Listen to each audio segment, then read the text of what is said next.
प्रेम से बोलिए बागेश्वर धाम की। दोस्तों, मध्य प्रदेश के छतरपुर जिले के ग्राम गढ़ा में स्थित श्री बालाजी के प्रसिद्ध तीर्थ स्थल बागेश्वर धाम के युवा संत धीरेन्द्र कृष्ण शास्त्री आज किसी पहचान की मोहताज नहीं है। आए दिन बागेश्वर सरकार के पास नेताओं का जमावड़ा लगा रहता है। इसी कड़ी में प्रधानमंत्री नरेंद्र मोदी जी का भी नाम शामिल होता है, जो कुछ दिनों पहले ही दर्शन करने छतरपुर के बागेश्वर धाम पहुंचे थे। और दोस्तों, सिर्फ देश के प्रधानमंत्री ही नहीं बल्कि बॉलीवुड के कई दिग्गज कलाकार भी बागेश्वर धाम आए दिन दर्शन करने के लिए वहां पहुंच ही जाते हैं। मध्य प्रदेश के छतरपुर जिले के ग्राम गढ़ा में स्थित सिद्ध स्थान बागेश्वर धाम सरकार इन दिनों पूरे भारत में चर्चा का विषय बना हुआ है। बागेश्वर धाम में रोजाना लाखों की तादाद में भक्त अपनी मनोकामनाएं लेकर पहुंच जाते हैं। बताया जा रहा है कि बागेश्वर धाम के मुख्य पंडित धीरेन्द्र कृष्ण शास्त्री भक्त को देखकर ही बता देते हैं कि उनके मन में क्या चल रहा है। बागेश्वर धाम में आप जैसे ही पहुंचते हैं, आपके ऊपर जो भी साया होता है वो अपने आप ही उतर जाता है। महाराज धाम पर आए हर एक व्यक्ति के मन की बात जान लेते हैं और उनके दुखों को दूर करने के उपाय भी बता देते हैं। इतना ही नहीं, पंडित धीरेन्द्र कृष्ण शास्त्री की कृपा से धाम में हर दिन भंडारा चालू रहता है। पंडित धीरेन्द्र कृष्ण शास्त्री जी का जन्म 4 जुलाई 1996 में छतरपुर जिले के एक छोटे से गांव ग्राम गढ़ा में हुआ था। पंडित धीरेन्द्र कृष्ण शास्त्री का बचपन यही उनके गांव गढ़ा में भी था। बताया जाता है कि वो बचपन से ही बहुत धीर और दयालु थे। धीरेन्द्र कृष्ण शास्त्री का जन्म एक सामान्य परिवार में हुआ था। उनके पिता का नाम राम करपाल गर्ग था। उनकी माता जी का नाम सरोज गर्ग है। उनके दादाजी का नाम भगवान दास गर्ग है। पंडित धीरेन्द्र शास्त्री जी के दादाजी बहुत अच्छे विद्वान थे। वो निर्मोही अखाड़े से जुड़े हुए थे। पंडित धीरेन्द्र कृष्ण शास्त्री अपने दादाजी को ही अपना गुरु मानते थे और उन्होंने ही उन्हें रामायण और भगवत गीता का अध्ययन करना सिखाया। पंडित धीरेन्द्र कृष्ण शास्त्री एक गरीब परिवार से थे, इसलिए उनको उच्च शिक्षा प्राप्त नहीं हो पाई। वो सरकारी स्कूल में ही पढ़े। पंडित धीरेन्द्र कृष्ण शास्त्री ने 8वीं तक की पढ़ाई अपने गांव में ही की। इसके बाद की पढ़ाई के लिए वो 5 किलोमीटर पैदल चलकर गंज में आते थे। उन्होंने 12वीं तक की पढ़ाई गंज से ही की थी और बीए प्राइवेट किया। इसके बाद वो समाज सेवा और मानव सेवा में लग गए और पढ़ाई छोड़ दी। बताया जाता है कि पंडित धीरेन्द्र कृष्ण शास्त्री का परिवार बहुत गरीब था। उनके भाई और बहन भी साथ साथ रहते थे। पंडित धीरेन्द्र कृष्ण शास्त्री ने 9 साल की उम्र से ही बालाजी सरकार की सेवा करना शुरू कर दिया था। उनसे पहले उनके दादाजी बालाजी सरकार का दरबार चलाया करते थे और धीरे धीरे वो 12 साल की उम्र से हनुमान जी की कृपा से भागवत गीता का प्रवचन देने लगे और वहीं बालाजी के दरबार में साधना किया करते थे। इसी साधना का उन पर ऐसा असर हुआ कि बालाजी की कृपा से उन्हें अनेकों सिद्धियां प्राप्त हुई। राम बोलो, सीताराम सब लोग, सीताराम सीताराम। आप में से कोई पत्रकार हमारे चाचा जी का नाम बता सकता है?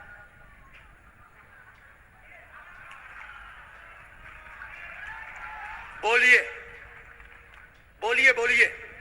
आप में से कोई पत्रकार हमारे बल्कि चाचा जी का नाम उस पे भी है, संस्कार टीवी पे, कोई बता सकता है? बोलो बोलो, वरना आज के बाद अंधविश्वासी कहना बंद कर देना। क्या बता सकते हो? अब आप पत्रकारों में जिनके चाचा का नाम भृगुनाथ तिवारी हो वो आ जाए।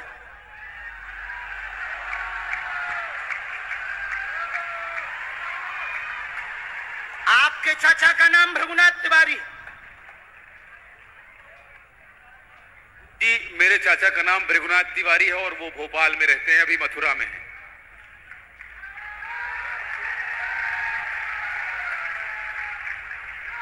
आज लेकिन हमने लास्ट अनुमति ली है अपने बालाजी से। क्या तुमने पहले बताया? लोगों को अंधविश्वास में तो नहीं ढकेलना, महापाप पड़ेगा अगर तुमने बताया हो। गुरुजी, मैं 3 दिन से बल्कि इस सच्चाई को एबीपी न्यूज में दिखा रहा हूं। मैंने कोई अंधविश्वास फैलाने का और बताने का काम नहीं किया है। मैं यहीं से आपके दरबार से जनता तो क्या तुम्हारे भाई का नाम राघवेंद्र तिवारी है? जी गुरुजी, एक पत्रकार होने के नाते नाते मैं ये कह रहा हूं, आचार्य धीरेन्द्र शास्त्री की जय। क्योंकि मैं जो सुन रहा हूं, मैं देख रहा हूं, ये चमत्कार नहीं है। ने अभी मकान बनवाया है? जी, गृह प्रवेश किया है 2 दिन क्या पहले। तुम्हारी भतीजी का नाम अभिसी है? जी गुरुजी। आज के बाद अब अंधविश्वासी कहना बंद कर देना, वरना नंगा कर दिया जाएगा। हम हनुमान जी के सेवक हैं, ललकार कर करते हैं कि हमने संतों की चरणों की तपस्या सीखी और सन्यासी बाबा की कृपा को पाया है।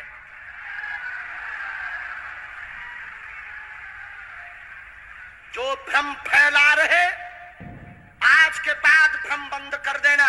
और आज के बाद हम किसी को प्रमाण पत्र नहीं देंगे, न सफाई देंगे, ये शपथ गद्दी से खा रहे हैं।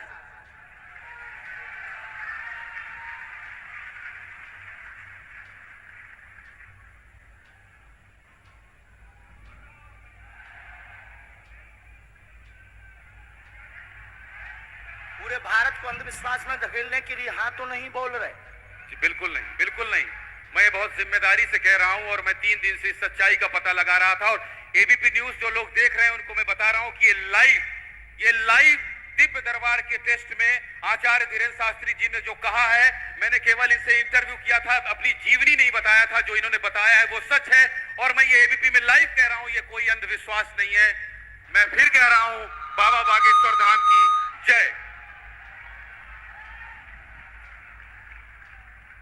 आज के बाद, क्योंकि आज हमारा दिमाग स्थिर नहीं है, आज के बाद अब हम कभी भी किसी से हमें प्रमाण पत्र की आवश्यकता नहीं है। आज पूरी नेशनल मीडिया के सामने हमें जो कहना था कर लिया, फर्स्ट और लास्ट है। अब आपका एक प्रश्न हम बताएंगे और आज के दरबार को, क्योंकि हम पूर्ण होश में नहीं है, इसलिए आज के दरबार को हम बालाजी की अनुमति से आए थे और आज के दरबार को हम इसी के साथ विराम करेंगे। कल 4 घंटे दरबार लगाएंगे। एक प्रश्न पूछ लीजिए, लास्ट पूछिए। मैं पूछूं? हाँ। मेरे मन में तो देखिए बहुत सारे सवाल थे जिसको लेकर मैं 3 दिन से लगातार कोशिश कर रहा था। मैं इसी मीडिया में, इसी पत्रकारिता क्षेत्र में और क्या कर सकता हूं, क्योंकि मैं देश और समाज के लिए सेवा करना चाहता हूं इसी फील्ड में रहकर। उसको लेकर पदोन्नति का प्रश्न है, कृपा होगी पत्रकार में, इस मंत्र का जाप करें, आशीर्वाद है। और रुकिए,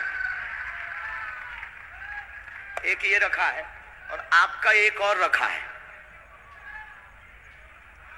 हम गुरु हैं, ऊंची गोटी खेलते हैं, कच्ची गोटी नहीं खेली हो। इसमें वो रहस्य भी लिखे हुए हैं जो दुनिया को पता नहीं, सिर्फ तुम्हें और हमें पता है। वो पूरे कमरों की डिटेल लिखी है इसमें। और ये धमकी नहीं है, सिर्फ आधा पढ़वा करके आपको हम संतुष्ट कर देंगे, वो पर्चा वापस ले लेंगे। एक ये आएंगे, ये भाव से बैठे हैं, बस ये आपने भी नहीं सोचा होगा।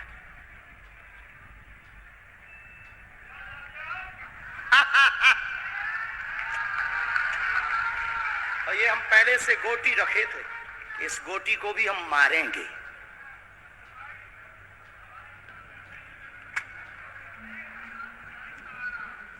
एक पर्चा ले सकते हैं, ये वाला नहीं। दोनों हाथों की मुट्ठी बांधो सब।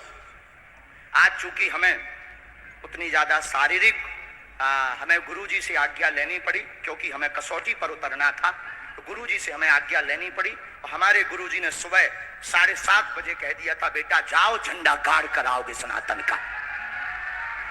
दोनों हाथों की मुट्ठी बांध लीजिए सभी, सामूहिक अर्जी हम लगा देते। कहो, हे बागेश्वर धाम प्रभु, हे बालाजी महाराज, हे सन्यासी बाबा, हे कलयुग के राजा, हम पर कृपा करो, हम पर दया करो, हमारी अर्जी सुनो। हे बागेश्वर बालाजी, आजीवन पर्यंत आपके चरणों से, आपके धाम से हम जुड़े रहेंगे, हम आते रहेंगे, परंतु हम पर कृपा करो। आपकी जय हो, आपकी जय हो, आपकी जय हो। जिनकी अर्जी नहीं लग पाई, आज चूंकि हमें बहुत खेद है कि तुम लोग 5 घंटे से बैठे और पर्चा ज्यादा नहीं बन पाए, लेकिन आज सनातन को चुनौती थी और हम सनातन को झुकने नहीं देंगे। इसीलिए हमने आज प्रण लिया था कि हे बालाजी, आज हमको भेजना तो फतेह करवा करके आना। इसीलिए हमें बहुत दुख है और हमारे अंदर उस दुख के कारण आप लोग क्षमा कीजिएगा। और अगर आज्ञा लगेगी तो कल हम 4 घंटे तक, कल पक्का है 4 घंटे दरबार लगाएंगे। और जिनकी अर्जी नहीं लग पाएगी वो नारियल और लाल कपड़ा लाना, कथा अपने टाइम पर होगी। जो जो प्रश्न लेकर आए 3 बार बोलो ओम ओम ओम।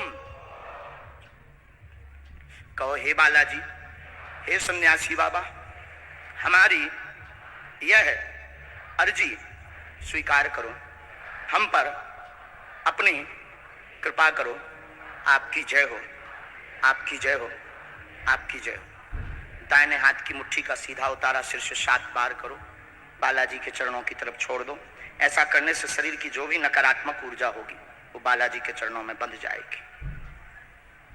अब बाएं हाथ की मुट्ठी का उल्टा उतारा करो एंटी क्लॉक में, सिर से 7 बार, इसे भी बालाजी के चरणों की तरफ छोड़ दो।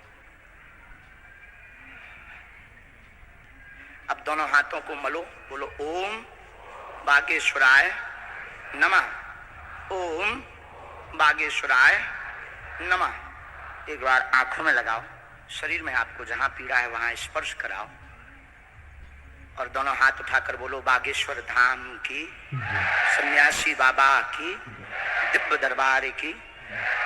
आपकी बहन अर्जी स्वीकार हो गई है, वो काम हो जाएगा। कल हम आपकी अर्जी लगा देंगे।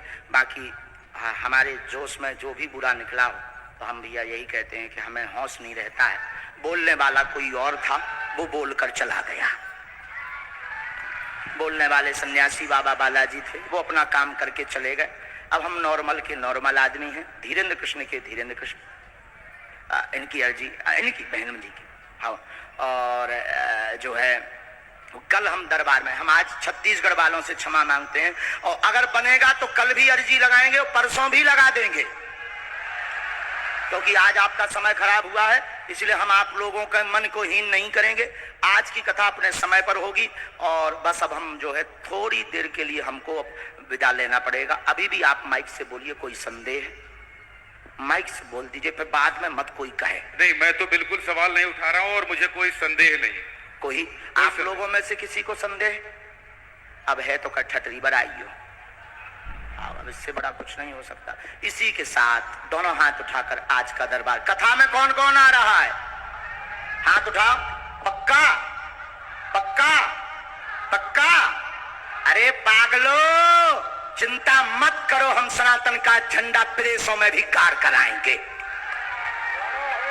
पूरे दुनिया में। और भारत के संतों से कहेंगे आप लोग अपना सिर ऊंचा कर लीजिए, भारत के संतों की तपस्या की क्या ताकत है, उसका दरबार बागेश्वर बालाजी का दरबार है।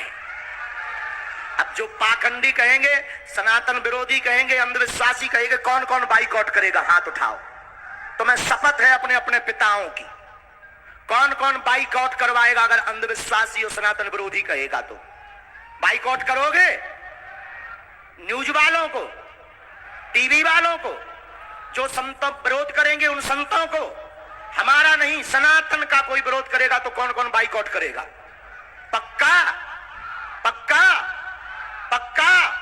अब भारत में रहना होगा तो सीताराम कहना होगा।